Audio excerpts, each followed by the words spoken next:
Chevella bus ఘటన స్థలంలో CPM నాయకులు జాన్ వెస్లీ గారు ఉన్నారు. ఒకసారి మాట్లాడదాం. అన్న నమస్తే. నమస్తే. తెల్లవారుజామునే ఈ వార్త రాష్ట్రాన్ని అంతా కూడా కొంత బాధాకరం కలిగజేసింది. ఎట్లా చూస్తారన్నా, ఇట్లాంటి యాక్సిడెంట్లు అనేకం అవుతూ ఉన్నాయి. ఇది ఏదో పెద్దది కాబట్టి నాయకులు వస్తూ ఉన్నారు, పోతూ ఉన్నారు. మీరు ఏం చెప్పదలుచుకున్నారు ఈ యాక్సిడెంట్ పైన? మొన్ననే ప్రైవేటు బస్సులు వ్యవహారం వల్ల కర్నూలు నుంచి వస్తున్నటువంటి వల్ల 20 మంది సజీవ దహనం అయిపోయారు. ఇప్పుడు ఈ రోడ్ యాక్సిడెంట్లో దాదాపు ఇప్పటికే 19 మంది చనిపోయారు. ఇంకా చనిపోయేటటువంటి పరిస్థితి ఉంది అని చెప్పి కూడా డాక్టర్స్ అంటున్నారు, ప్రమాదకరంగా ఉంది అంటున్నారు. ఈ రోడ్డు యాక్సిడెంట్ జరగడానికి కారణాలు ఏంటి అనే విషయాలు మనం పరిశీలిస్తే గత 5-6 సంవత్సరాల కిందటి నుంచి ఈ ప్రాంతంలో 800 మందికి పైగా యాక్సిడెంట్లలో చనిపోతున్నారు. ఈ రోడ్డు హెవీగా వెహికల్స్ తిరిగేటటువంటి ప్రాంతం. ఇది 4 లైన్ ఇవ్వాలని చెప్పి 3 సంవత్సరాల కిందటనే అనుమతులు కూడా ఉన్నాయి. 900 కోట్లు కూడా మంజూరై ఉన్నాయి. కానీ అమలు జరగడం లేదు.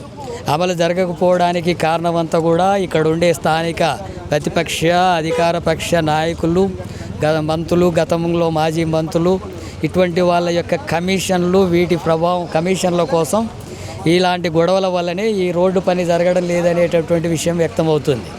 కాబట్టి ఇటువంటి ఘటనలు జరుగుతున్నా ప్రభుత్వం వీటిని అరికట్టడానికి చర్యలు తీసుకోలేదు. ఒకవేళ ఆ రకంగా చర్యలు తీసుకొని ఉండింటే ఈ పాటికి రోడ్డు జరిగి ఉంటే ఇలాంటి యాక్సిడెంట్లు జరిగి ఉండేవి కావు. అందుకని వీటికి ఈ హత్యలకు ప్రధానంగా కేంద్ర రాష్ట్ర ప్రభుత్వాలే ప్రధానమైనటువంటి బాధ్యత. అందుకని ఇప్పటికైనా ఇక్కడ ఉండేటటువంటి 4 లైన్ను వెంటనే ఏర్పాటు చేయాలా. ఇప్పుడు ఉండేటటువంటి కాంట్రాక్టరు మెగా కృష్ణారెడ్డి అంటున్నారు, ఒకవేళ ఆయన చేయకపోతే వాటిని క్యాన్సిల్ చేసి ఇతరులకు ఇచ్చైనా పని వేగంగా జరపాలా. ఈ కమిషన్ల కోసం అడ్డుపడేటటువంటి వాళ్ళను చట్టపరంగా చర్యలు తీసుకొని కఠినంగా శిక్షించాలా. ఆ రకమైనటువంటి చర్యలు ప్రభుత్వం పూనుకోవాల్సిన అవసరం ఉంది. అట్లాగే చనిపోయినటువంటి కుటుంబాలందరికీ కూడా కనీసం 25 లక్షల రూపాయలు ఎక్స్గ్రేషియా, గాయపడ్డ వాళ్ళకు 10 లక్షలు ఇవ్వాలా. ఆ కుటుంబాలను ఆదుకోవాలా. కుటుంబంలో పిల్లల్ని చదివించే అవకాశాలు ప్రభుత్వమే తీసుకోవాలి. ఇది ప్రభుత్వం చేసిన హత్యలు. ఆ కుటుంబాలను ఆదుకోవాల్సిన బాధ్యత కూడా ప్రభుత్వందే అని చెప్పి సిపిఎం పార్టీగా డిమాండ్ చేస్తున్నాం. ఇప్పటికైనా ప్రభుత్వం వీటిని అరికట్టేందుకు చర్యలు తీసుకునేటటువంటి జరగాలి. మన డీజీపీ ప్రకటన చేశాడు, మనుషులు చంపుకున్న దానికంటే కూడా యాక్సిడెంట్లలో ఎక్కువ మంది చనిపోతున్నారని రాష్ట్ర డీజీపీ ప్రకటన చేశాడు. వీటిని అరికట్టడానికి అలీవ్ ప్రోగ్రాం ఒకటి తీసుకుంటున్నామని చెప్పి అంటున్నారు. మరి ఆయన ప్రకటించిన 2 రోజులకే ఇలాంటి ఘటనలు జరుగుతున్నాయి. అందుకని వీటిని అరికట్టడానికి ప్రభుత్వం చిత్తశుద్ధితో ఇప్పటికైనా మొత్తం ఇక్కడ ఒక ఘటన ఈ రోడ్డే కాదు, రాష్ట్ర వ్యాప్తంగా యాక్సిడెంట్లు జరుగుతున్న ప్రాంతాలు, అక్కడ రోడ్ల పరిస్థితి, దానికి కావాల్సిన నిధులేంటి, ఆటంకాలు ఏంటి, ఎవరు ఆటంకాలు ఉన్నాయి, ఏ కమిషన్ల కోసం ఆటంకాలు ఉన్నాయి, వాళ్ళందరి పరంగా చట్టపరంగా చర్యలు తీసుకొని వీటిని అనుమతించడానికి కేంద్ర రాష్ట్ర ప్రభుత్వాలు చర్యలు తీసుకోవాలని చెప్పి డిమాండ్ చేస్తాం. ఇక్కడ ఒకటన్నా, బైక్ మీద 3 వెళ్తే చలాన్ ఇస్తూ ఉన్నారు, ఆటోలో అక్కడ పర్మిట్కు మించి ఉంటే చలాన్లు ఇస్తూ ఉన్నారు. కానీ ఈ బస్సులో దాదాపు సీట్ల సంఖ్య కంటే ఇందులో ఉన్న వాళ్ళ సంఖ్య దాదాపు 15 మంది ఎక్కువ మందిని పట్టించారు అంత ప్రొద్దున సమయంలో. వీటిపైన అయితే ఎట్లాంటి చర్యలు, దీనిపైన ఏం చెప్పాల్సి? ఈ బస్సుల్లో ఆటోల్లో వెళుతున్నటువంటి వాళ్ళు సీట్ల కంటే ఎక్కువ మంది వెళుతున్నది వాస్తవం. ఎక్కువ మంది పేదలు కాబట్టి అటు వెళుతున్నారు. ఉదయాన్నే హైదరాబాద్కు పోయి ఏదైనా పనులు చేసుకొని బ్రతకాల్సిన అవసరం ఉంటుంది కాబట్టి ఆ రకంగా వెళుతున్నారు. అట్లా వెళ్ళకపోతే వాళ్ళ పొట్ట గడవనటువంటి స్థితి ఉంది. అందుకని ప్రభుత్వం చేయాల్సింది ఏంటంటే బస్సుల సంఖ్యను పెంచాలి. బస్సులు ఫ్రీ బస్సులు అని చెప్పి అంటున్నంత మాత్రాన బస్సులు తగ్గించేసి ఫ్రీ బస్సు అంటున్నారు. ప్రజల యొక్క రవాణా పెరిగినటువంటి సందర్భంలో బస్సుల సంఖ్యను పెంచాలి, ఎక్కువ మందికి అందుబాటులోకి ఉండేటట్టుగా ఉండాలి.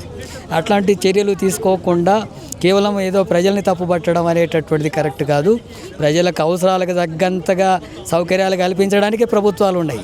మరి ప్రభుత్వాలు సౌకర్యాలు కల్పించకుండా ప్రజల్ని అడగోలిగా ఒక్కొక్క బస్సులో 100 మందిని పైన ఎక్కించి పంపుతుంటే మరి ప్రభుత్వం ఏం చేస్తుంది? వాటికి అదనంగా బస్సులు వేయాలి, ట్రాన్స్పోర్ట్ సౌకర్యం కల్పించినప్పుడు ప్రజలు తప్పదు, బ్రతుకు దూరం కోసం వస్తారు, వచ్చి ఇటువంటి ప్రమాదాలకు గురవుతున్నారు. కాబట్టి ఆ సౌకర్యాలు కల్పించాల్సిన బాధ్యత కూడా ప్రభుత్వానికి. ఓకే, ఇక్కడ రోడ్డు పనులు శాంక్షన్ అయినప్పటికీ కూడా పర్యావరణ ప్రేమికులు వేసినటువంటి కేసుల వల్ల రోడ్లు అయిపోయినాయి అని చెప్పేసి ఒక సాగు చెప్తా ఉన్నారు. గత ప్రభుత్వం అదే చెప్పింది, ప్రస్తుత ప్రభుత్వం అదే చెప్తా ఉంది. అంటే ఇది వాస్తవం అనుకోవచ్చా? నిజంగానే ఒక ఎన్జిఓ నుండి కేసు వేస్తే రోడ్డు పనులు ఆపేయడం అనేది వాస్తవం అనుకోవచ్చు. అటు సిద్దిపేట మెదక్ ప్రాంతంలో కూడా అనేక చెట్లు తొలగించారు, అప్పుడు కూడా కేసులు జరిగినాయి, దాని తర్వాత పనులు కూడా యథావిధిగా జరిగినాయి. కానీ ఈ రోడ్డుకు మాత్రం అదే కారణం ఇంకా చెప్తా ఉన్నారు. ఒక బూచిని చూపించి మిగతా పనులన్నీ ఆపేస్తా ఉన్నారు. ఏం చెప్పాలి? ఇప్పుడు ఆ కేసులు వేస్తున్నది ఎవరు? అసలు ఆ కేసులు వేస్తున్నదంతా కూడా ఈ కమిషన్లు రానందుకు అడ్డుపడుతున్న వాళ్ళు వీళ్ళే. మిగతా ప్రాంతాలంతా కూడా క్లియరెన్స్ వచ్చి అక్కడ పనులు జరిగి రోడ్లు వేసి ప్రజలు తిరుగుతున్నటువంటి ఈ సందర్భంలో ఇక్కడ వీళ్ళ కమిషన్లు కుదరక వీళ్ళే కొన్ని కేసులు వేయించి ఆ కేసులు పరిష్కారం కాకుండా చూసి తమ కమిషన్లు ఒప్పందం 30% ఎంత శాతం అనేది తేలిన తర్వాత అప్పుడు ఆ అనుమతులన్నింటినీ అవన్నీ కూడా వస్తాయి. అప్పుడు కేసులన్నీ కూడా విత్డ్రా చేసుకుంటారు. ఇవన్నీ కూడా నాయకులు చేస్తున్నటువంటి నాయకుల యొక్క అక్రమ సంపాదన కోసం జరుగుతున్నటువంటివి. ఆ అనుమతులు అనేది పెద్ద సమస్య కాదు. ప్రజల అవసరాల కోసం తీసుకోవడానికి అన్ని రకాల చట్టాలు అనుకూలంగా ఉన్నాయి.